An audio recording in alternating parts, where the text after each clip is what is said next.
तो let's discuss some numericals, कुछ question discuss करते हैं ਤੇ ਤੁਸੀਂ ਮੈਨੂੰ ਨਾਲ ਹੁਣ ਆਨਸਰਸ ਦੇਣੇ हैं, ठीक है। देखो क्वेश्चन, देखो पहला क्वेश्चन क्या कह रहा है।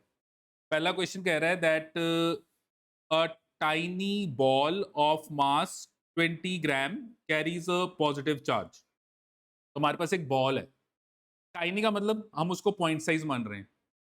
तो ये जो बॉल है, इस बॉल का जो मास आपको दिया हुआ है वो कितना दिया हुआ है, 20 ग्राम। तो यहाँ पे ये आपके पास एक बॉल है और इस बॉल का जो मास है वो हमें दिया हुआ है 20 gram and it carries a positive charge. तो हमें दिया हुआ है कि इस बॉल के ऊपर जो चार्ज है वो कौन सा चार्ज है, पॉजिटिव। तो it carries a positive charge और वो पॉजिटिव चार्ज की वैल्यू कितनी है, 0.04 माइक्रोकूलम। ये जो सिंबल है इसको हम क्या कहते हैं, माइक्रो। तो माइक्रो का मतलब होता है 10⁻⁻⁶। ऐसे ही मिली 10⁻⁻3। ऐसे नैनो, नैनो का मतलब है 10⁻⁻9। तो ये कुछ आपने याद रखने। ऐसे पीको, पीको का मतलब 10⁻⁻12। तो मेरे पास अगर जैसे यहाँ पे आ गया माइक्रोकूलम, तो माइक्रोकूलम का मतलब 10⁻⁻6 कूलम। अगर मेरे पास आ गया मिली कूलम, तो मिली कूलम का मतलब 10⁻⁻3 कूलम।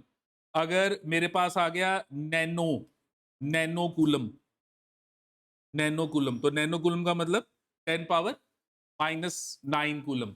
और अगर मेरे पास आ गया यहाँ पे पीको कूलम, तो पीको कूलम का मतलब हो गया 10⁻⁻12 कूलम।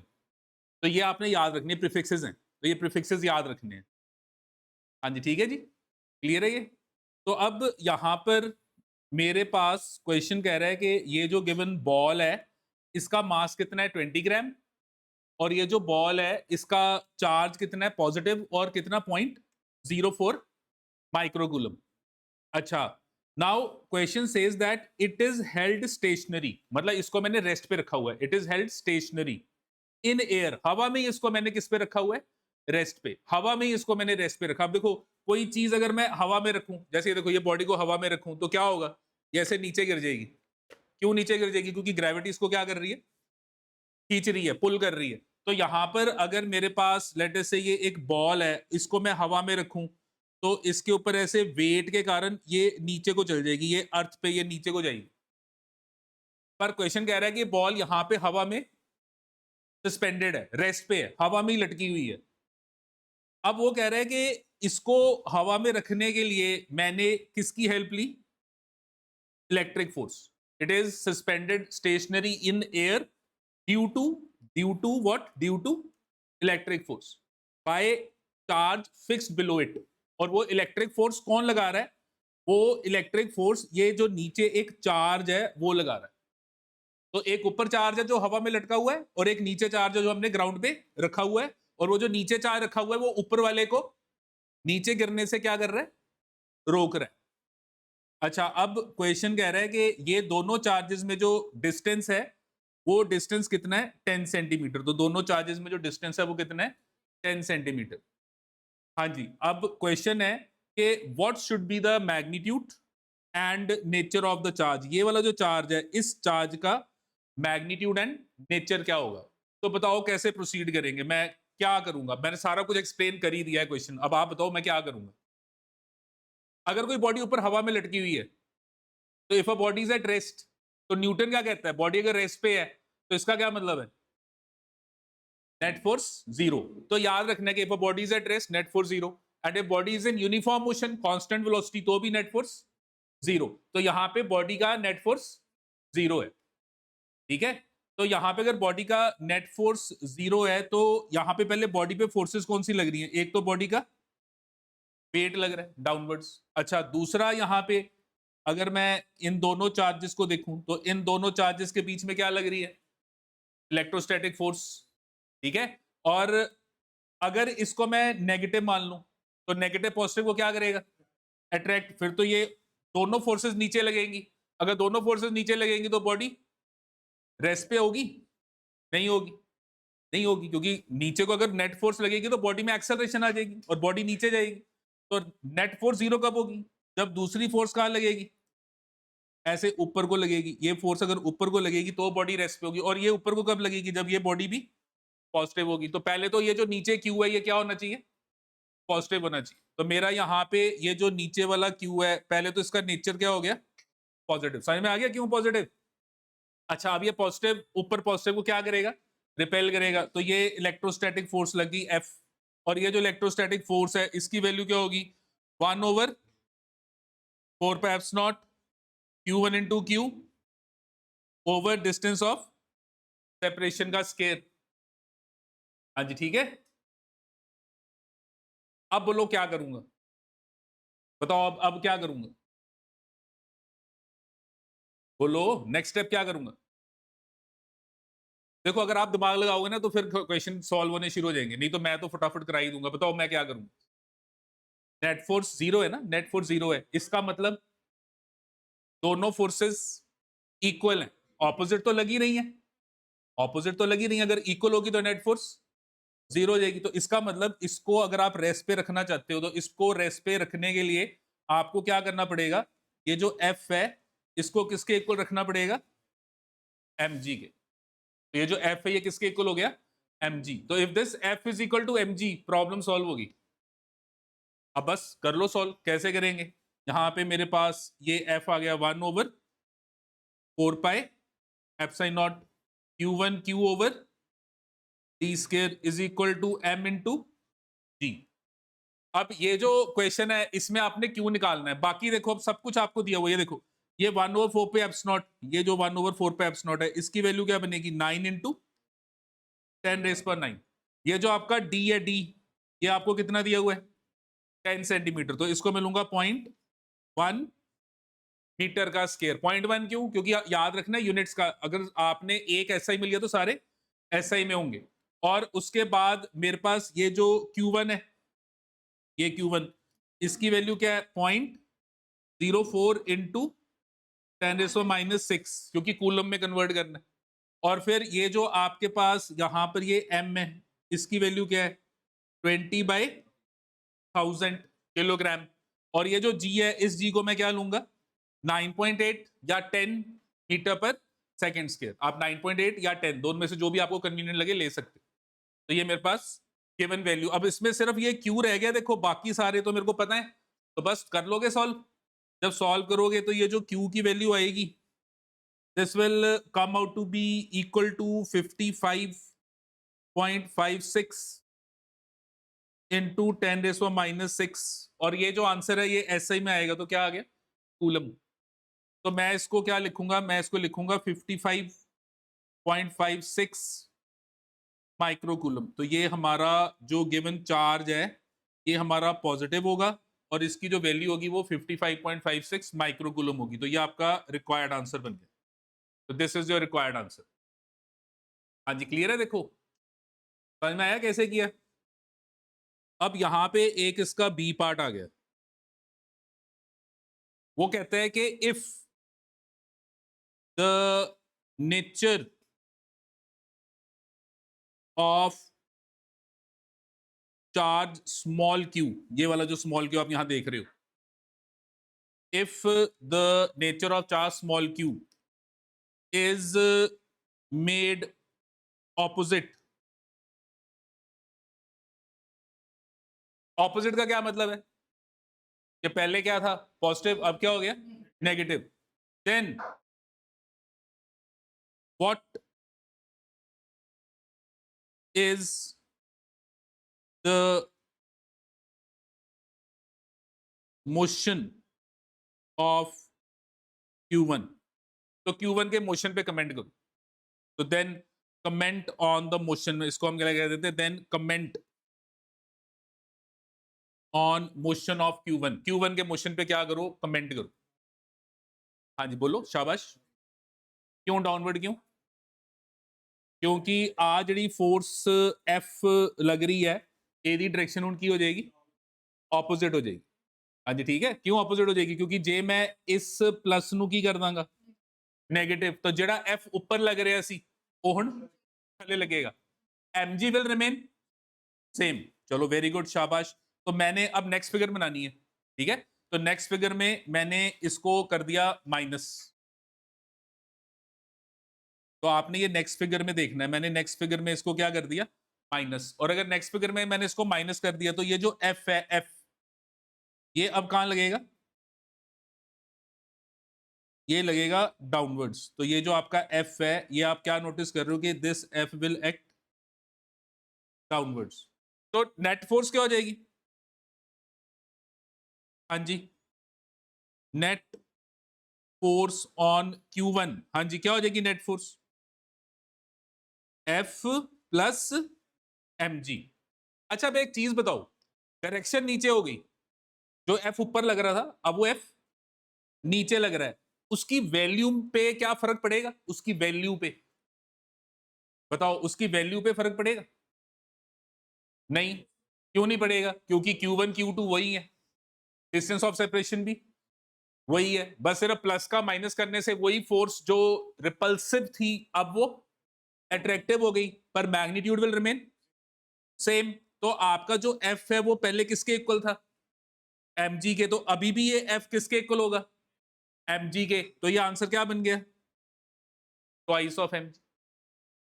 हाँ जी समझ आया, मैंने ट्वाइस ऑफ mg क्यों लिख दिया, क्योंकि एमसीक्यू में आना है ये क्वेश्चन, ये बी पार्ट आना है एमसीक्यू में, क्योंकि उसने आपको कहना है कि देखो जी ये सस्पेंडेड है हवा में, आपको कहेगा हाँ जी हाँ जी, फिर वो कहेगा मैंने ना चार्ज को कर दिया उल्टा, वो कहेगा अब बताओ कि जब मैंने उल्टा किया तो क्या होगा। तो जब मैंने चार्ज को, नेचर ऑफ चार्ज ऑपोजिट कर दिया, तो वही जो पहले रिपल्शन थी वो अब किस में कन्वर्ट हो गई, अट्रैक्शन में, पर फोर्स का मैग्नीट्यूड क्या रहेगा, सेम। तो एफ और एम जी क्या थे, इक्वल थे, तो अभी भी एफ किसके इक्वल है, एम जी के। तो अब टोटल फोर्स क्या होगी, twice of M G. And Newton क्या कहता है कि जो नेट फोर्स होती है उसका फॉर्मूला होता है मास इनटू एक्सेलरेशन, और आपकी ये जो बॉडी है इसका मास 20 ग्राम आपको दिया, वो mass into acceleration, and this will be equal to twice of mg। तो mm कैंसिल हो गया, तो ये जो बॉडी है इसकी एक्सेलरेशन कितनी आ गई, ट्वाइस ऑफ g। तो हम क्या नोटिस कर रहे हैं कि अगर मैं नेचर ऑफ चार्ज ऑपोजिट कर दूं तो वही जो हवा में लटका हुआ था अब वो क्या करेगा, नीचे जाएगा, पर कितनी एक्सेलरेशन से, double the acceleration of gravity. तो ये मैं नोटिस करूंगा कि this will be moving downward, मैं नोटिस करूंगा कि नीचे जाएगा, और कितनी एक्सेलरेशन नीचे जाएगा, double the acceleration due to gravity. तो ये मेरा गिवन आंसर आ गया। तो ये पॉइंट्स आपने याद रखने, you need to remember these things, ऐसे पेपर में क्वेश्चन आने हैं, क्योंकि देखो इसमें पता है क्या, एग्जामिनर ये चेक करेगा कि आपको पता है कि प्लस का माइनस करने से सिर्फ डायरेक्शन में फर्क पड़ता है, चार्ज का जो मैग्नीट्यूड है वो नहीं बदला, सिर्फ क्या किया, नेचर बदला। तो रिपल्सिव फोर्स किस में कन्वर्ट होगी, अट्रैक्टिव में। पर जो फोर्स लग रही थी एफ, 1/4 पे F not Q1 into Q over D square, वो अभी भी वही रहेगी। हाँ जी ठीक है, क्लियर है। तो ये कुछ पॉइंट्स याद रखने। अब देखो कुछ क्वेश्चंस आपको पेपर में आएंगे जिसमें इलेक्ट्रोस्टैटिक्स के साथ साथ you need to remember some concepts of your +1। तो मतलब +1 के कुछ कंसेप्ट्स बहुत ज्यादा, मतलब आपको +1 बहुत ज्यादा नहीं चाहिए, पर हाँ आपको कंसेप्ट्स याद होने चाहिए कि यार वहां पे मैं फॉर्मूले क्या क्या यूज करता था। तो यहाँ पे देखो क्वेश्चन है कि टू स्मॉल आइडेंटिकल ब्लॉक्स, तो हमारे पास दो ब्लॉक्स हैं of mass 10 gram carrying the same charge of magnitude 0.2 microcoulomb. तो मेरे पास दो आइडेंटिकल बॉडीज हैं, उनका मास मेरे को दिया हुआ है 10 ग्राम, और उनके ऊपर जो चार्ज है वो भी सेम है, वो है 0.2 microcoulomb, and are kept at a separation of 0.1 metre on a rough table। तो मैंने इनको एक टेबल पे रखा है, और इनके बीच में जो डिस्टेंस ऑफ सेपरेशन है वो डिस्टेंस ऑफ सेपरेशन कितना है, 0.1 मीटर। तो हमारे पास यहाँ पर देखो ये जो गिवन केस है, इस गिवन केस में ये हमारे पास दो ब्लॉक्स आ गए या दो बॉडीज आ गई, दोनों आइडेंटिकल बॉडीज हैं, दोनों का मास जो है वो सेम है, और दोनों का आपने रखा है ऑन अ रफ सरफेस, एक रफ टेबल पे रखा हुआ है। Now if both the blocks stay in equilibrium using limiting friction from the surface. तो अगेन ये दोनों ब्लॉक्स किस में है, इक्विलिब्रियम में। ये दोनों ब्लॉक्स के ऊपर सेम चार्ज है और दोनों ब्लॉक्स के बीच में जो डिस्टेंस ऑफ सेपरेशन है वो आपको दिया हुआ है और वो कह रहे हैं कि ये दोनों इक्विलिब्रियम का मतलब क्या होता है? Net force 0। ये ऐसे ही पड़े हुए हैं और इनका इक्विलिब्रियम जो मेंटेन हो रहा है वो लिमिटिंग फ्रिक्शन के कारण हो रहा है, जो सरफेस में लिमिटिंग फ्रिक्शन है उसके कारण हो रहा है। तो क्वेश्चन कह रहा है that calculate the coefficient of friction between the block and the table. तो ब्लॉक और टेबल के बीच में कोएफिशिएंट ऑफ फ्रिक्शन निकालो। हाँ जी, बता सकते हो क्या हो रहा है यहाँ पे? Repulsion due to the charges. तो पहली चीज जो हो रही है वो ये हो रही है कि ये दोनों चार्ज एक दूसरे को क्या कर रहे हैं? रिपेल। और दूसरी बात देखो, जब आपको ब्लॉक तो लिखा हुआ है पर ब्लॉक का साइज नहीं दिया हुआ, ब्लॉक लिखा हुआ है पर उसका साइज नहीं दिया हुआ, तो आप उसको पॉइंट ऑब्जेक्ट मान के चलोगे। पॉइंट ऑब्जेक्ट मतलब आप मान के चलोगे कि मैं इसके साइज को कंसिडर नहीं कर रहा। तो मेरे पास ये दोनों ब्लॉक्स एक दूसरे को क्या करेंगे? रिपेल करेंगे। क्यों करेंगे? बोलो यार। क्योंकि इनके ऊपर चार्ज है और लाइक चार्ज है and like charge repel each other. So अब ये जो फोर्स है, इस फोर्स की वैल्यू कितनी होगी? 1/4 pi epsilon naught Q1 Q2 over R square. हाँ जी, ठीक है जी। अच्छा, अब देखो, अगर यहां पर कोई और फोर्स नहीं है, अगर कोई और फोर्स नहीं है तो ये बॉडी इस F के कारण किधर जानी चाहिए? Left side. और ये वाली बॉडी इस F के कारण किधर जानी चाहिए? राइट साइड जानी चाहिए ना, क्योंकि अगर किसी बॉडी पे फोर्स लगेगी तो बॉडी मूव करेगी, तो इसको जाना चाहिए। क्वेश्चन कह रहा है कि ये यहां पे स्टेशनरी है, ये यहां से आगे नहीं जा रही क्योंकि ये इक्विलिब्रियम में है। क्वेश्चन में लिखा हुआ है कि ये किस में है? इक्विलिब्रियम। और क्यों है इक्विलिब्रियम? क्योंकि इस पे एक और फोर्स लग रही है। किसके कारण लग रही है? Limiting friction. अब देखो, ये जो बॉडी है ये जाना चाहती है लेफ्ट साइड, तो इस पे फ्रिक्शन कहां लगेगी बताओ? Right side. तो इस पे ये फ्रिक्शन लगेगी ऐसे राइट साइड, और ये बॉडी कहां जाना चाहती है? Right side. तो इस पे फ्रिक्शन किधर को लगेगी? Left side. और अगर मैं कह रहा हूं कि ये बॉडी रेस्ट पे है, मैं कह रहा हूं कि रेस्ट का मतलब ये बॉडी किस में है? इक्विलिब्रियम। तो इक्विलिब्रियम में होने का क्या मतलब है कि ये जो कैपिटल एफ है और ये जो स्मॉल एफ है दोनों क्या है? इक्वल। बस अब आपको स्मॉल एफ निकालना याद होना चाहिए। कैसे निकालते हैं स्मॉल एफ? लिमिटिंग फ्रिक्शन कैसे निकालते हैं? Limiting friction is coefficient of static friction into normal reaction. And normal reaction कैसे आएगा? ये बॉडी का वेट एक्ट कर रहा है डाउनवर्ड्स, और ये बॉडी नीचे वाले सरफेस को पुश कर रही है, तो नीचे वाला सरफेस आपको क्या दे रहा है? ये नॉर्मल रिएक्शन। और क्योंकि बॉडी ना नीचे जा रही है ना ऊपर जा रही है, तो आर किसके इक्वल है? mg के। तो ये हमारे पास क्या बन गया? Mu mg। तो देखो, सीधे सीधे आपको फॉर्मूले, अभी अगर आप याद करो, कल मैंने आपको क्वेश्चन कराया था कि सारा का सारा अरेंजमेंट मैं लिक्विड में ले गया तो वहां पे अपथ्रस्ट आ गया। क्या आ गया था? अपथ्रस्ट। अब यहां पे देखो मैंने क्या किया, इसको टेबल पे रख दिया। टेबल में क्या है? फ्रिक्शन। तो आपको बेसिकली +1 बहुत ज्यादा नहीं चाहिए, पर हाँ हर चैप्टर के छोटे छोटे जो फॉर्मूले हैं वो याद होने जरूरी हैं।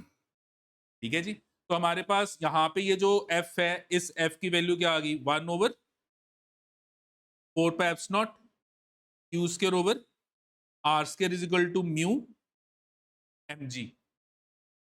अब देखो, ये म्यू को छोड़ के ना, इस म्यू को छोड़ के बाकी सब मेरे को दिया हुआ है। मेरे को ये m दिया हुआ है, मेरे को ये q दिया हुआ है, मेरे को ये r दिया हुआ है। तो मेरे को ये q की वैल्यू दी हुई है, ये m की वैल्यू दी हुई है, r की वैल्यू, और 1/4 पाई एप्सिलॉन तो मेरे को पता ही है, दैट इज 9 × 10⁹, और स्मॉल g मेरे को पता है, दैट इज 10 मीटर पर सेकंड स्क्वायर। हाँ जी, कर लूंगा मैं ये सॉल्व, और सॉल्व करके मैं यहाँ पे म्यू की वैल्यू निकाल लूंगा, और म्यू की वैल्यू जो आएगी वो हमारे पास 0.36 आएगी। तो ये हमारा रिक्वायर्ड आंसर हो जाएगा। तो ये कैलकुलेट आप घर जाके कर लोगे क्योंकि टाइम लगेगा फिर, नहीं तो क्वेश्चंस हमारे फिर कम हो जाएंगे। हाँ जी, क्लियर है? ये कंसेप्ट समझ में आ गया? अब ये भी एक इंपॉर्टेंट कंसेप्चुअल क्वेश्चन है। अब इस क्वेश्चन में क्या है कि आपके पास एक इलेक्ट्रॉन है, एक प्रोटॉन है, और इनिशियली इनके बीच में जो डिस्टेंस है वो d है, और आपने इनको रिलीज किया फ्रॉम रेस्ट साइमल्टेनियसली, मतलब आपने इनको पकड़ा हुआ था फिर छोड़ दिया, आपने आपने इनको रिलीज किया फ्रॉम रेस्ट साइमल्टेनियसली। अब क्वेश्चन कह रहे हैं two particles are free to move, जब आपने छोड़ा तो वो फ्री टू मूव है, मतलब जिधर वो जाना चाहते हैं जा सकते हैं, जिधर जाना चाहते हैं जा सकते हैं।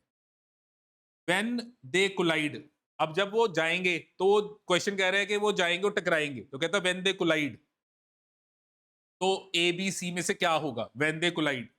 तो क्वेश्चन कह रहा है कि जब वो कोलाइड करेंगे तो क्या वो मिड पॉइंट पे कोलाइड करेंगे ऑफ द इनिशियल सेपरेशन, या फिर वो कोलाइड करेंगे closer to the initial position of proton, या वो कोलाइड करेंगे closer to the initial position of electron.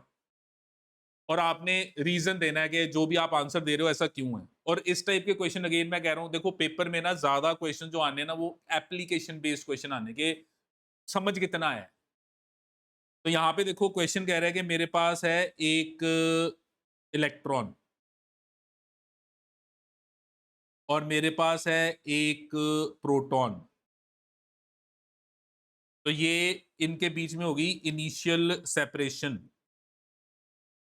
वो इनिशियल सेपरेशन को हमने लेटर से मान लिया डी, तो ये हो गया ए, ये हो गया बी, और ये जो जगह है ओ, इस ओ को मैंने कह दिया कि ये हमारा इनिशियल सेपरेशन का क्या हो गया, मिड पॉइंट।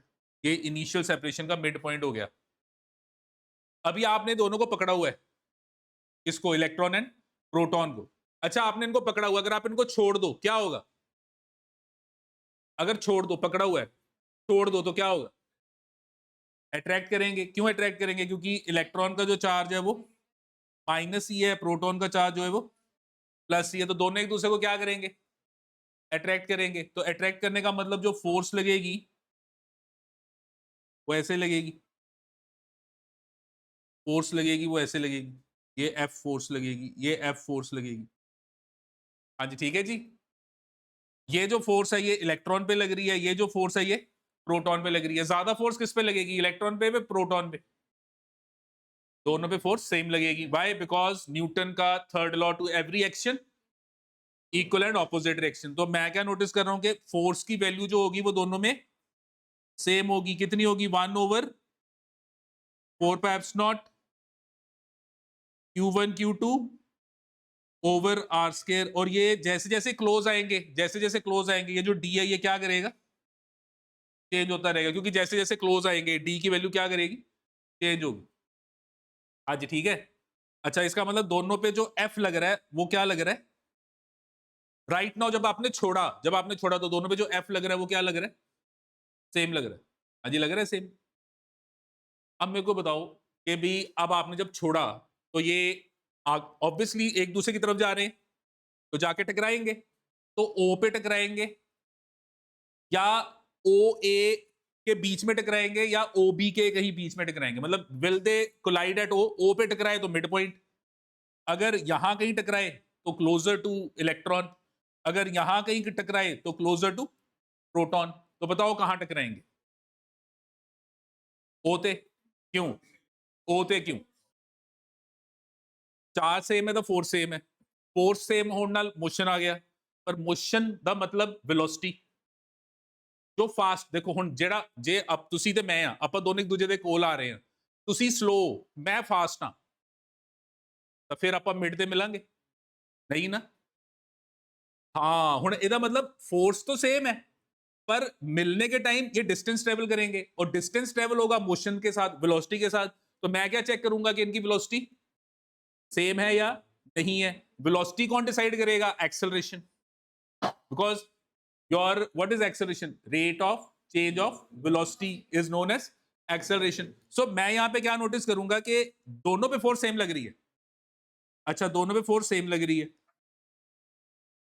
मास इनटू एक्सेलरेशन, तो एक्सेलरेशन जो है वो क्या हो जाएगा, फोर्स ओवर मास। दोनों पे फोर्स क्या लग रही है, सेम। तो मैंने क्या नोटिस किया कि acceleration is inversely proportional to mass. अब क्या इलेक्ट्रॉन एंड प्रोटॉन का मास सेम है, नहीं। इलेक्ट्रॉन का जो मास है वो आपको पता है कि that is equal to 9.1 into 10⁻⁻31 kilogram, and proton का जो मास है वो आपको पता है 1.67 10⁻27 किलोग्राम, एंड अप्रोक्सीमेटली प्रोटॉन का अप्रोक्सीमेटली इलेक्ट्रॉन से जो मास है वो 1800 टाइम्स ज्यादा है। इसका मतलब क्या हुआ? इसका मतलब हुआ कि अगर मैं acceleration of proton over acceleration of electron का रेशियो निकालूं, तो देखो ये रेसिप्रोकल है ना, तो रेसिप्रोकल का मतलब अगर एक्सेलरेशन ऑफ प्रोटॉन ऊपर ले रहे हो तो ये मास नीचे आ गया, ये वाला इलेक्ट्रॉन का मास ऊपर आ गया, और ये जो वैल्यू आएगी ये वैल्यू 1 से कम होगी, क्योंकि इलेक्ट्रॉन का मास कम है, प्रोटॉन का मास ज्यादा है। जिसका मास ज्यादा होगा उसकी एक्सेलरेशन कम होगी। तो ज्यादा एक्सेलरेशन किसकी होगी? इलेक्ट्रॉन की। ज्यादा फास्ट कौन होगा? इलेक्ट्रॉन। तो आप क्या नोटिस करोगे कि electron will move faster, and proton का जो मोशन है वो क्या होगा? स्लो होगा। तो बताओ अब कहां मिलेंगे? They will meet somewhere between O and B. मतलब मेरा आंसर क्या आया? मेरा आंसर आया closer to the initial position of proton, closer to the initial position of proton. So ऐसे जो कंसेप्चुअल क्वेश्चन है ना, ये आने जरूरी है।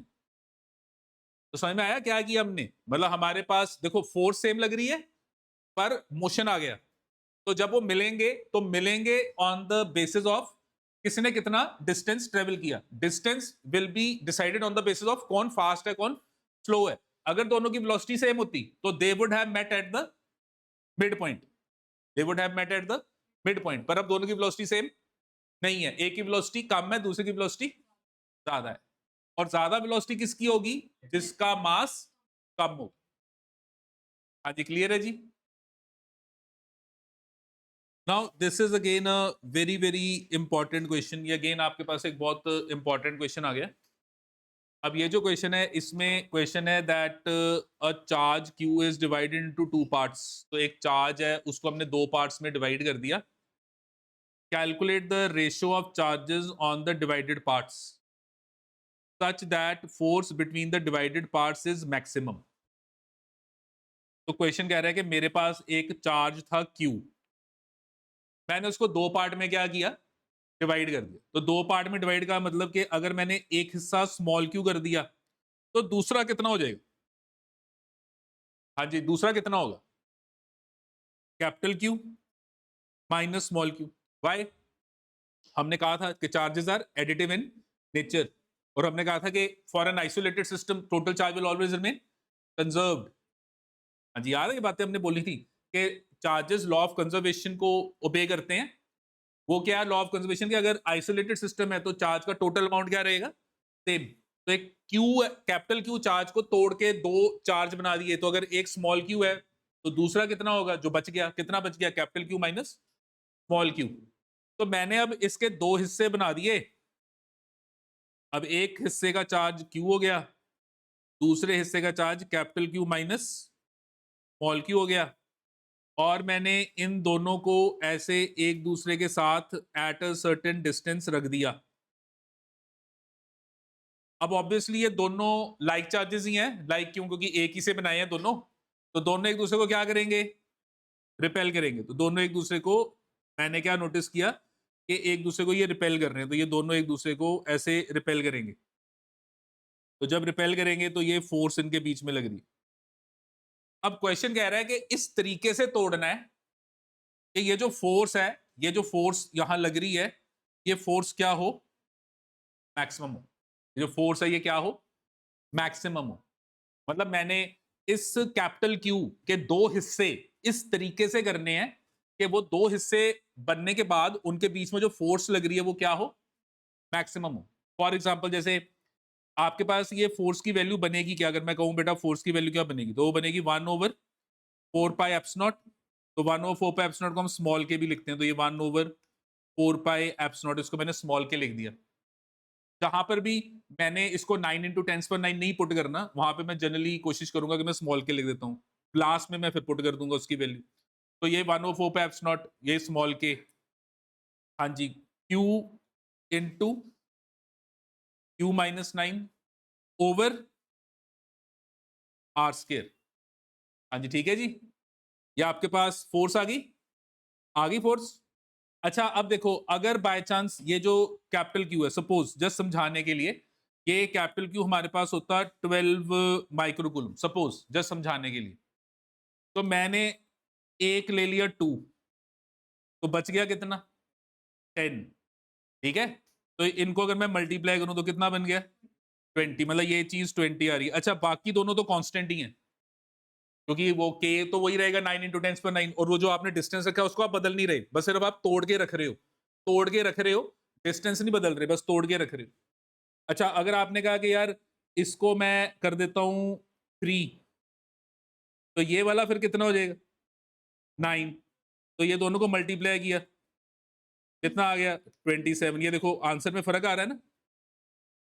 अच्छा, ये मल्टीप्लाई करके आंसर, अगर ये मल्टीप्लाई करके आंसर मैक्सिमम हो जाए तो फोर्स भी क्या हो जाएगी मैक्सिमम। ये मल्टीप्लाई करके अगर आंसर मैक्सिमम हो जाए तो फोर्स भी क्या हो जाएगी मैक्सिमम। समझ में आ रहा है क्या कर रहे हैं? तो हमने देखा यार फोर्स की वैल्यू निकाली, फोर्स की वैल्यू निकाल के मैंने देखा यार यहां पे मैं अगर ये जो स्मॉल क्यू है इसको बदल दूं, जैसे ये स्मॉल क्यू को मैंने 2 से फिर क्या कर दिया 3, तो अगर मैं स्मॉल क्यू को बदलूंगा तो capital Q minus small Q भी क्या करेगा बदल जाएगा, और मल्टीप्लाई करके आंसर चेंज हो जाएगा। और मैं क्या चाहता हूं कि वो मल्टीप्लाई करके आंसर क्या आए मैक्सिमम आए, मैं ये चाहता हूं, आई वांट के मल्टीप्लाई करके आंसर मैक्सिमम आए। अच्छा, तो इसको अब मैं कैसे एकम्प्लिश करूंगा, ये चीज को मैं कैसे एकम्प्लिश करूंगा? तो ये हमने याद रखना है कि हमारे पास एक क्वांटिटी है y, जैसे यहां पे होगी ये फोर्स, और ये क्वांटिटी y एक और क्वांटिटी पे डिपेंड कर रही है x, जैसे ये फोर्स डिपेंड कर रही है किस पे स्मॉल क्यू पे, क्योंकि आप स्मॉल क्यू को बदलोगे तो फोर्स की वैल्यू भी क्या कर रही है चेंज। तो आपके पास एक क्वांटिटी है y, और वो क्वांटिटी y किस पे डिपेंड कर रही है x पे। तो आप अगर मैक्सिमम वैल्यू ऑफ y चाहते हो या आप मिनिमम वैल्यू ऑफ y चाहते हो, क्या चाहते हो मैक्सिमम वैल्यू ऑफ y या मिनिमम वैल्यू ऑफ y, तो वो आपको कब मिलेगा जब dy बाई dx जो है वो क्या होगा 0। ये हमारा मैक्सिमम एंड मिनिमम का कंडीशन है जो हमने +1 में किया हुआ है, तो इसको हमने याद रखना है। और ये कंसेप्ट वेरी वेरी इंपॉर्टेंट है, बहुत बार पेपर में इसके साथ रिलेटेड क्वेश्चन आएंगे। तो आपको एग्जामिनर कहेगा कि फाइंड द मैक्सिमम वैल्यू, वो कहेगा find the minimum value.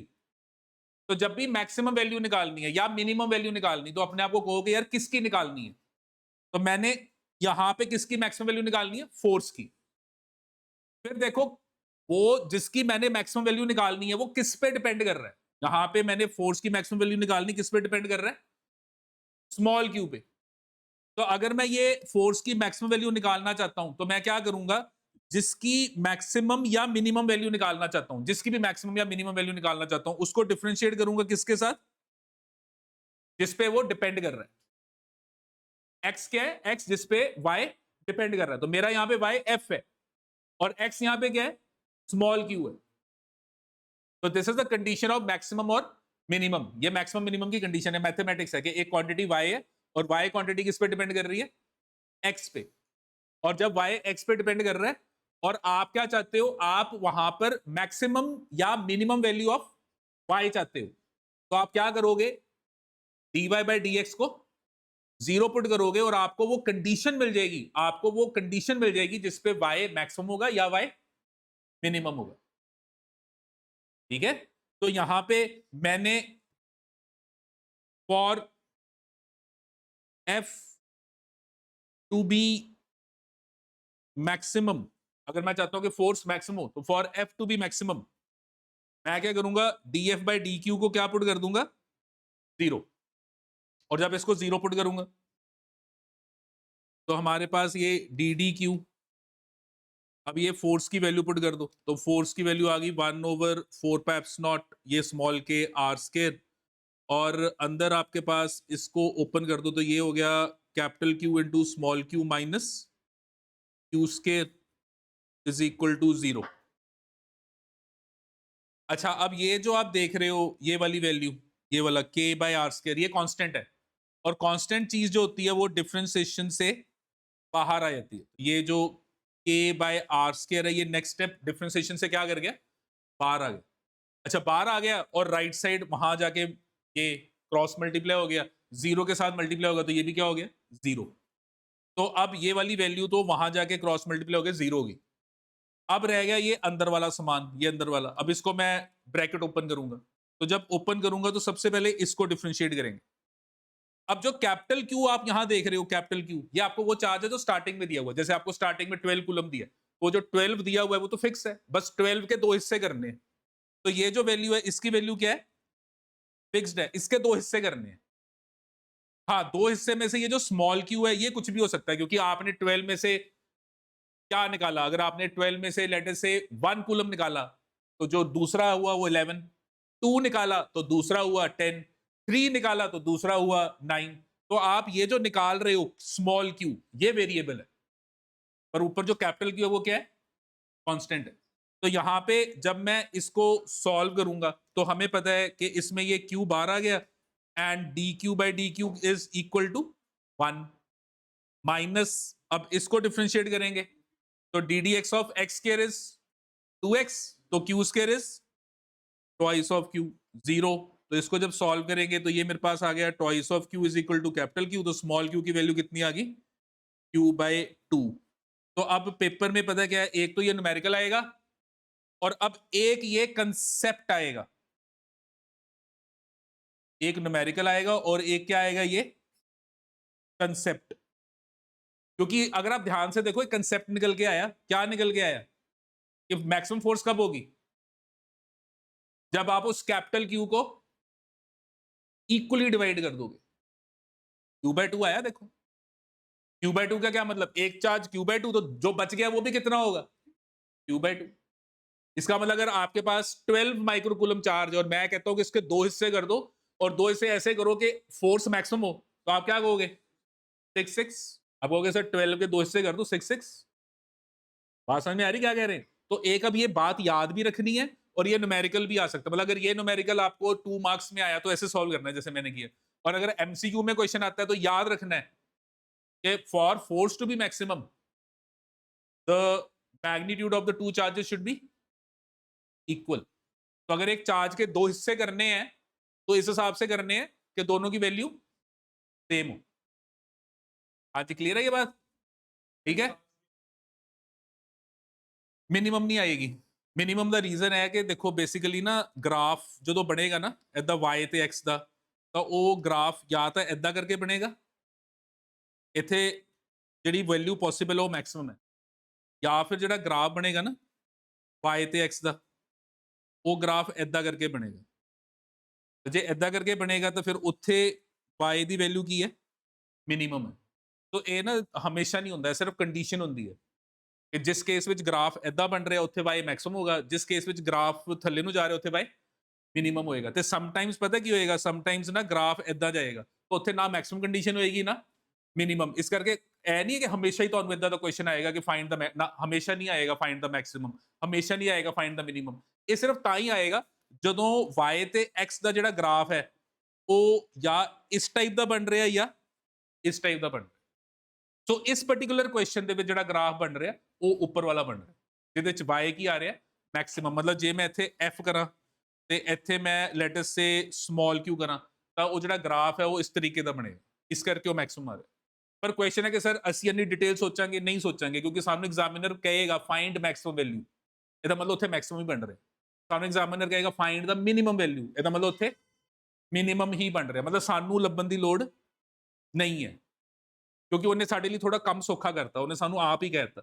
Mathematics में जब मैक्सिमम मिनिमम करते हैं तो वहां पे पहले ये भी निकालना पड़ता है कि ये जो वैल्यू आप निकाल रहे हो ये मैक्सिमम आ रही है या मिनिमम आ रही है। फिजिक्स में ये करने की जरूरत नहीं पड़ेगी, एग्जामिनर खुद ही कह देगा कि मैक्सिमम वैल्यू निकालो या मिनिमम निकालो। बस ये याद रखना है कि जब भी मैक्सिमम या मिनिमम वैल्यू निकालनी है तो जिसकी भी निकालनी है उसको डिफ्रेंशिएट करो, किसके साथ, जिसके ऊपर वो डिपेंड कर रहा है, और उसको क्या पुट कर दो, 0। तो वो कंडीशन आ जाएगी, कंडीशन जिसपे वो वैल्यू या मैक्सिमम है या वो वैल्यू मिनिमम है।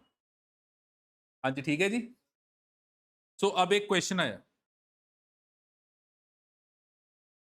और क्वेश्चन आ गया कि मेरे पास 2 चार्जेस हैं, एक है Q1 एक है Q2। अब क्वेश्चन कह रहा है कि मैं यहां से Q1 से Q2 कितना चार्ज ट्रांसफर करूं, कितना चार्ज ट्रांसफर करूं ताकि इन दोनों के बीच में between Q1 and Q2 transfer करने के बाद जो फोर्स है वो मैक्सिमम हो। हाँ जी क्वेश्चन समझ में आया। you have a charge q1, you have a charge q2, how much charge I should transfer from q1 to q2 so that the force between the two should be maximum, so that the force between the two should be maximum. हाँ जी, बता सकते हो? हाँ हाँ जी, हाँ जी, बिल्कुल। हाँ जी, बताओ कैसे करेंगे सॉल्व? पहली चीज, टोटल चार्ज हमेशा क्या रहेगा? कंजर्व। ट्रांसफर करने के बाद भी टोटल चार्ज क्या रहेगा?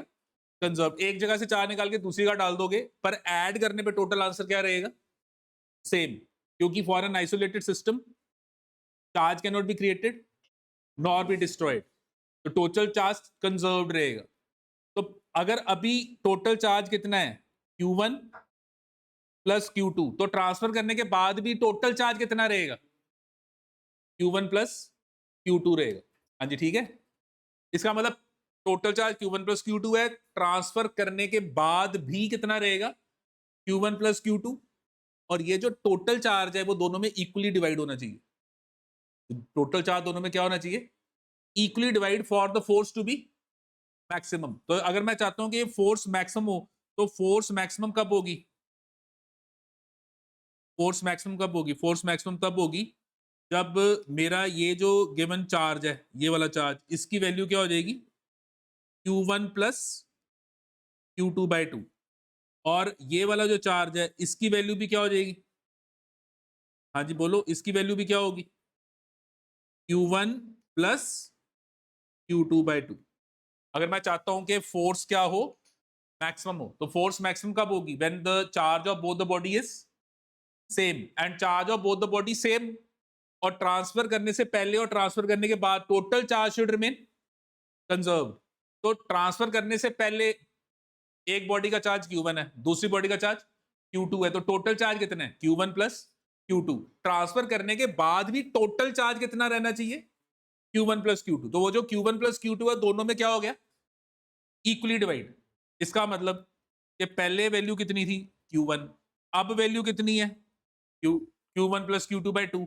तो आपको ये Q आपने निकाला, Q1 में से निकाला, तो आपने जब Q1 में से स्मॉल q को निकाला, तो आपको जो आंसर मिला वो क्या मिला? Q1 plus Q2 by 2। या फिर इसको आप ऐसे कह सकते हो कि जब आपने Q2 में स्मॉल q को डाला, ये Q2 में स्मॉल q को डाला, तो आपका जो गिवन आंसर बना वो क्या बन गया? Q1 plus Q2 by 2। अभी समझ में आ रहा है क्या किया मैंने? क्वेश्चन था find the charge transfer. Question है कि मेरे को कितना चार्ज ट्रांसफर करना है, मेरे को कितना चार्ज ट्रांसफर करना है, ये निकालो। कितना चार्ज ट्रांसफर करना है ताकि दोनों के बीच में जो फोर्स हो वो क्या हो? मैक्सिमम। तो मैक्सिमम कब होगी? जब दोनों का चार्ज इक्वल होगा, दोनों का चार्ज इक्वल होगा, एंड टोटल चार्ज क्या रहना चाहिए? कंजर्व। तो टोटल चार्ज है कितना? Q1 plus Q2। दोनों में क्या हो गया? Equally divide. इसका मतलब Q1 में से ये स्मॉल q निकाला, Q1 में से स्मॉल q निकाला तो ये वैल्यू आई। तो इसका मतलब Q1 में से स्मॉल q निकाला तो आपको ये वैल्यू मिल गई Q1 प्लस Q2 बाई 2। या फिर आपने क्या किया? Q2 में स्मॉल q को ऐड किया, और अगर Q2 में स्मॉल q को ऐड किया तो आपको क्या आंसर मिला? Q1 plus Q2 by 2। अब चाहे दोनों में से आंसर निकाल लो, सेम ही आएगा, करके देख लो। ये दो मैंने इक्वेशन बनाई है ना, दोनों में से आप किसी को भी सॉल्व कर लो, आंसर विल बी सेम। जैसे मैंने यहाँ पे स्मॉल q निकालना है, तो स्मॉल q कहाँ चला गया? ये स्मॉल q चला गया राइट साइड, और ये जो दूसरा ये Q1 प्लस Q2 बाई 2 ये आ गया लेफ्ट साइड। अब इसको एलसीएम लो, तो ये कितना आ गया? Twice of Q1 minus Q1, तो ये वैल्यू आ जाएगी Q1 माइनस Q2 बाई 2। तो ये हमारा आंसर आ गया। और चाहे इसको भी सॉल्व कर लो, करके देखो सॉल्व, तो ये वैल्यू भी वही आएगी Q1 माइनस Q2 बाई 2। चाहे किसी से भी सॉल्व कर लो, answer is going to be the same. आपने बस एक ही यूज करना है, फॉर्मूला एक ही करना है बस। ये तो आपको बताया कि जिसमें से निकालोगे उसमें माइनस हो जाएगा, जहां डालोगे वहां पे प्लस हो जाएगा। और दोनों बॉडीज का जो चार्ज है वो सेम रहना चाहिए, और टोटल चार्ज क्या रहना चाहिए? कंजर्व। तो ये एमसीक्यू में क्वेश्चन आने हैं, वहां पे ऐसे चॉइसेस आएंगी और नीचे वैल्यू लिखी आएगी। हाँ जी, ठीक है। तो ये थ्योरेटिकल बेस्ड क्वेश्चंस हो गए, हो जाएंगे ऐसे क्वेश्चंस। हाँ जी, क्लियर है ये कंसेप्ट? अब देखो एक और क्वेश्चन आ गया। Question says that a positive charge Q is fixed at a point in space. तो एक चार्ज है, उसको हमने फिक्स किया हुआ है, मतलब वो मूव नहीं करेगा, उसको हमने फिक्स किया हुआ है और वो पॉजिटिव चार्ज है। तो मेरे पास एक पॉजिटिव चार्ज Q है, उसको मैंने फिक्स किया हुआ है in space. Now there is another charge -Q। हमारे पास एक और चार्ज है और वो चार्ज कितना है? -Q of mass m, which moves in a circular path of radius r around the fixed charge। तो ये आपका फिक्स चार्ज है और इस फिक्स चार्ज के अराउंड, इस फिक्स चार्ज के अराउंड एक चार्ज है -Q। इसके अराउंड एक चार्ज है -Q जो क्या कर रहा है? सर्कुलर पाथ में घूम रहा है। जो क्या कर रहा है? सर्कुलर पाथ में घूम रहा है। Assume that the electrostatic force between them is the only force acting on them। तो हम यहां पे क्या अज्यूम करके चल रहे हैं कि सिर्फ एक ही फोर्स लग रही है, कौन सी? Electrostatic force. कैलकुलेट पहला time period of revolution of charge and दूसरा स्पीड ऑफ चार्ज -Q। तो मैंने -Q की स्पीड निकालनी है और मैंने निकालना है कि उस -Q, क्योंकि वो सर्कल में घूम रहा है, तो सर्कल का मतलब पीरियोडिक मोशन, जहां से शुरू हुए दोबारा वहीं आ गए, फिर वहीं आ गए, फिर वहीं आ गए। तो वो जो एक पीरियोडिक मोशन का जो साइकिल का टाइम होता है, उस टाइम को क्या कहते हैं? Time period. तो यहाँ एक कह रहा है कि टाइम पीरियड ऑफ रेवोल्यूशन निकालो और दूसरा जो आपका -Q चार्ज है उसकी स्पीड निकालो। तो यहाँ पे देखो क्वेश्चन है कि एक +Q चार्ज है और इस +Q चार्ज के अराउंड ये एक -Q चार्ज है जिसका मास हमें दिया हुआ है m, और ये ऐसे इसके अबाउट सर्कल में घूम रहा है। और वो जब सर्कल में घूम रहा है तो वो जो सर्कल है, उस सर्कल को जो रेडियस है वो हमें दिया हुआ है r। तो वो सर्कल में घूम रहा है ऑफ रेडियस r। तो अब आपको क्वेश्चन एग्जामिनर कह रहा है कि एक तो निकालो टाइम पीरियड कि ये जो आपका -Q चार्ज है इसको कितना टाइम लगेगा एक पूरा साइकिल कंप्लीट करने में, और दूसरा आप ये जो -Q है जब ये घूम रहा है तो घूमते हुए की इसकी आप वो स्पीड निकालोगे, ये कितनी स्पीड के साथ घूम रहा है। बताओ क्या करूंगा, क्या करूंगा? सर्कुलर मोशन कब होता है? क्या थी सर्कुलर मोशन की कंडीशन? सर्कुलर मोशन की कंडीशन ये है कि एक फोर्स लगती है जो हमेशा कहां लगती है? टुवर्ड्स द सेंटर, और वेलोसिटी जो होती है वो हमेशा सर्कल के टेंजेंट। तो velocity is always tangent to the circle and there is a force which is always acting towards the center, that is known as centripetal force।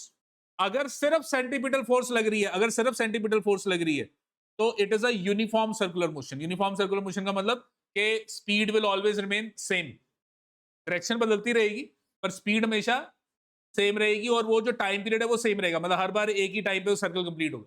और अगर सेंट्रीपिटल के साथ एक और फोर्स है टेंजेंशियल, तो फिर क्या होगा? स्पीड कभी बढ़ेगी या वो कम होगी, डिपेंडिंग है वो जो टेंजेंशियल फोर्स है वो कैसे लग रही, तो वो देगा नॉन यूनिफॉर्म सर्कुलर मोशन। अब मेरे को क्वेश्चन में कह रहा है कि एक ही फोर्स लग रही है, कौन सी? Electrostatic force. कह रहा है एक ही फोर्स लग रही है, कौन सी? Electrostatic force. बताओ वो इलेक्ट्रोस्टैटिक फोर्स कैसे लगाऊंगा मैं -Q पे? बताओ कैसे लगाऊंगा? -Q नजर आ रहा है, +Q नजर आ रहा है, दोनों के बीच में डिस्टेंस नजर आ रहा है, तो फोर्स लगेगी along the line joining, and क्योंकि एक पॉजिटिव की नेगेटिव है तो फोर्स विल बी अट्रैक्टिव।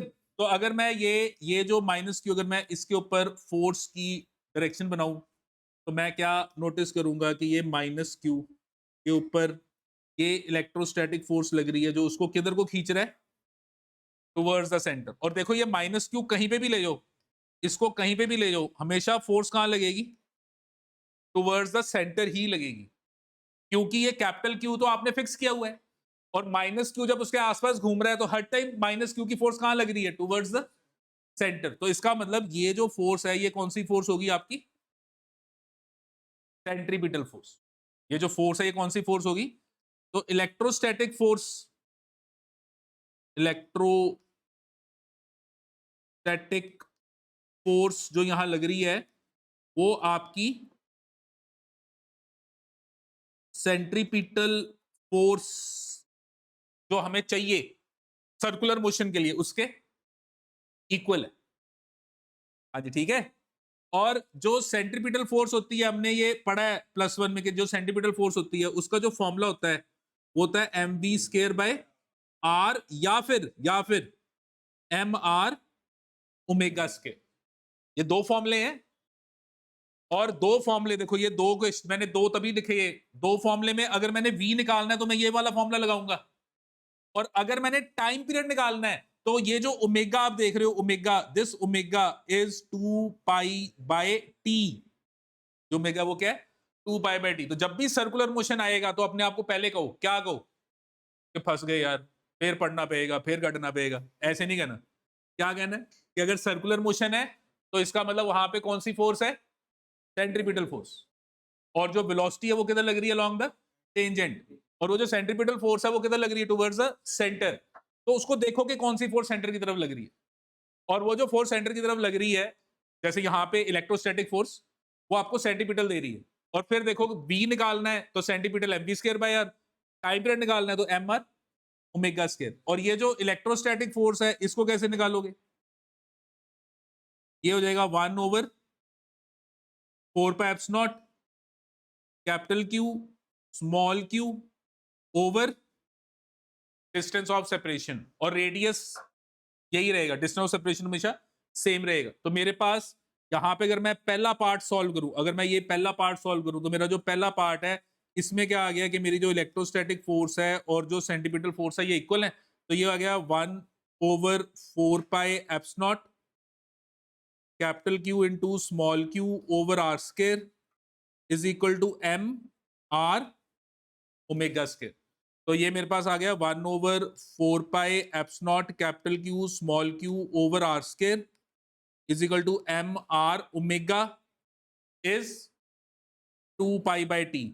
तो ओमेगा इज 2π/t, तो ये आ गया 4π² ओवर t स्क्वायर। तो हमारे पास जो t स्क्वायर बना, ये t को एक साइड ले जाओ, बाकी सब दूसरे साइड ले जाओ, तो t स्क्वायर जो बना वो हमारे पास ये 4πε0 वहां जाके मल्टीप्लाई हो गया, तो ये आ गया 16π³ ε0 m r³। तो हमारे पास ये जो वैल्यू है 16π³ ε0 m r³ over capital Q into small q। तो ये जो t स्क्वायर है वो वहां जाके क्या हो गया? Under root. और ये मेरा रिक्वायर्ड टाइम पीरियड का आंसर आ गया। तो ये मेरा रिक्वायर्ड टाइम पीरियड का आंसर आ गया। और अगर मैंने v निकालना है, अगर क्वेश्चन है कि आप स्पीड निकालो, तो स्पीड निकालने के लिए क्या करोगे? बोलो बेटा क्या करोगे? सेम वही वाला फॉर्मूला लगाओगे, लेकिन अब सेंटीपिटल फोर्स को क्या लिखोगे? mv²/r। तो आपको ये पता होना चाहिए कि फॉर्मूला कौन सा निकालना है। टाइम पीरियड के लिए mr ओमेगा स्क्वायर, और अगर स्पीड निकालनी है तो mv²/r, क्योंकि सेंट्रीपिटल के दो फॉर्मूले हैं। तो दो फॉर्मूले हैं, तो दो फॉर्मूले में मतलब मैं कौन सा फॉर्मूला कब यूज करूंगा डिपेंड करेगा मुझे क्या चाहिए। टाइम पीरियड चाहिए तो ओमेगा वाला फॉर्मूला यूज करूंगा, अगर v चाहिए तो फिर मैं ये mv²/r। तो ये आ गया 1/4πε0 q into capital Q over r square is equal to mv²/r। तो v स्क्वायर की जो वैल्यू है वो आपके पास यहां पर जो बनेगी that will be equal to, तो यहां पर देखो ये r और एक r ये कैंसिल हो गया, तो ये आ गया capital Q into small q over 4πε0 into small m r। और ये जो v स्क्वायर है ये वहां जाके क्या हो जाएगा? Under root. तो ये हमारा गिवन -q की ये स्पीड आ गई। हाँ जी, देखो क्लियर है ये कैसे हमने सॉल्व किया। तो इसका मतलब देखो अब आपको एक चीज पता लगी होगी कि क्वेश्चन जब आएंगे तो यहाँ पे अगर आप नोटिस करो, कल मैंने अपथ्रस्ट का थोड़ा कंसेप्ट लगाया था, मतलब आने हैं ऐसे क्वेश्चन खासकर आपको यूनिट टेस्ट में और आपका जो फर्स्ट टर्म है उसमें तो पक्का ही आएंगे। तो ये फ्रिक्शन का कंसेप्ट, थ्रस्ट का कंसेप्ट, अब सर्कुलर मोशन का कंसेप्ट, ऐसे ही आगे जाके ऑसिलेशन का कंसेप्ट, ये सब आने चाहिए। ठीक है, जिसको नहीं आता वो मेरे को पर्सनली मिल लेगा, पूछ लेगा, मैं आपको थोड़े फॉर्मूले प्रोवाइड कर दूंगा। कोई चीज़ आपको नहीं पता लगी तो अलग से भी आके पूछ सकते हो। तो ये क्लियर है सब जो किया अभी हमने? तो कल हम अब इसको वेक्टर फॉर्म में करेंगे आगे। हाँ जी, दो फोर्सेस नहीं, अलग अलग नहीं सीखियां। जेडी सेंटीपिटल फोर्स है ना, वो चाहिए है। सेंटीपिटल फोर्स रिक्वायर्ड है। ਉਹ ਫੋਰਸ ਸਾਨੂੰ ਕੌਣ ਪ੍ਰੋਵਾਈਡ ਕਰ ਰਿਹਾ? Electrostatic force. ਮਤਲਬ ਜੇ ਮੈਂ ਇੱਥੇ ਇਲੈਕਟ੍ਰੋਸਟੈਟਿਕ ਫੋਰਸ ਨਾ ਹੋਵੇ ਨਾ, ਇਹ ਘੁੰਮੇਗਾ ਨਹੀਂ। ਘੁੰਮਣ ਲਈ ਸੈਂਟਰੀਪੀਟਲ ਚਾਹੀਦੀ ਹੈ, ਪਰ ਕੋਈ ਹੋਣਾ ਚਾਹੀਦਾ ਜੋ ਸੈਂਟਰੀਪੀਟਲ ਪ੍ਰੋਵਾਈਡ ਕਰੇ। ਨਹੀਂ ਨਹੀਂ ਨਹੀਂ, ਤੁਸੀਂ ਗੱਲ ਨਹੀਂ ਸਮਝ ਰਹੇ। ਆ ਜਿਹੜੀ ਸੈਂਟਰੀਪੀਟਲ ਹੈ ਨਾ, ਇਹ ਰਿਕੁਆਇਰਡ ਹੈ। ਮਤਲਬ ਮੈਂ ਸਪੋਜ਼ ਇੱਕ ਮਸ਼ੀਨ ਖਰੀਦਣੀ ਹੈ, ਤਾਂ ਉਹਦੇ 1000 ਰੁਪਏ ਲੱਗਣੇ ਆ, ਤੇ ਜੇਬ 'ਚ 1000 ਰੁਪਏ ਕਿੱਥੋਂ ਆਣੇ ਚਾਹੀਦੇ ਆ? ਉਹ 1000 ਰੁਪਏ ਆਣੇ ਚਾਹੀਦੇ, ਮਤਲਬ ਘੁੰਮਣ ਲਈ ਸਾਨੂੰ ਸੈਂਟਰੀਪੀਟਲ ਫੋਰਸ ਚਾਹੀਦੀ ਹੈ, ਪਰ ਉਹ ਸਾਨੂੰ ਦੇਗਾ ਕੌਣ? Electrostatic force. ਮਤਲਬ ਜੇ ਮੈਂ ਵਿੱਚੋਂ ਇਹ ਚਾਰਜ ਹਟਾ ਦਾਂ ਤੇ ਇਹ ਵਾਲੀ ਫੋਰਸ ਖਤਮ ਹੋ ਜਾਏਗੀ, ਤਾਂ ਫਿਰ ਇਹ ਪਾਰਟੀਕਲ ਘੁੰਮੇਗਾ ਨਹੀਂ, ਕਿਉਂਕਿ ਇਹਨੂੰ ਸੈਂਟਰੀਪੀਟਲ ਫੋਰਸ ਨਹੀਂ ਮਿਲੇਗੀ। ਸੈਂਟਰੀਪੀਟਲ ਫੋਰਸ ਇੱਕ ਫੋਰਸ ਹੁੰਦੀ ਹੈ ਜੋ ਸਾਨੂੰ ਚਾਹੀਦੀ ਹੈ, ਤੇ ਇੱਥੇ ਸਾਨੂੰ ਕੌਣ प्रोवाइड कर रहे हैं? इलेक्ट्रोस्टैटिक फोर्स प्रोवाइड कर। हाँ जी, क्लियर है बात? ये याद रखना है कि centripetal force is a required force, मतलब घूमने के लिए हमें कौन सी फोर्स चाहिए? सेंट्रीपिटल। पर कोई होगा जो हमें वो फोर्स प्रोवाइड करेगा, वो कोई होगा जो हमें, यहां पे कौन प्रोवाइड कर रहा है? इलेक्ट्रोस्टैटिक। अच्छा, अगर ये बीच में से ये प्लस क्यू हट जाए तो क्या होगा? बोलो, अगर ये प्लस क्यू हट जाए तो क्या होगा? सेंट्रीपिटल लगनी बंद होगी। और अगर सेंट्रीपिटल लगनी बंद होगी तो ये जो चार्ज क्यू है, ये ऐसे सीधे, ये 1D मोशन सीधा मूव करता रहेगा, ये गोल घूमना बंद हो जाएगा, ये सीधा आगे जाता रहेगा। तो इसका कौन सा मोशन हो जाएगा? 1D uniform motion. Net force zero, net force zero, Newton का लॉ कि a body is at rest will remain at rest, a body in motion will remain in uniform motion if no external forces acting on it। तो अगर ये plus Q को मैं zero कर दूं ना, तो ये पार्टिकल टेंजेंशियल, मतलब सीधा आगे जाता रहेगा और इसकी वेलोसिटी कभी भी चेंज नहीं होगी। हाँ जी, ठीक है जी। तो अब इसको कल पढ़ के आना, कल इसके आगे फिर हम डिस्कस करें।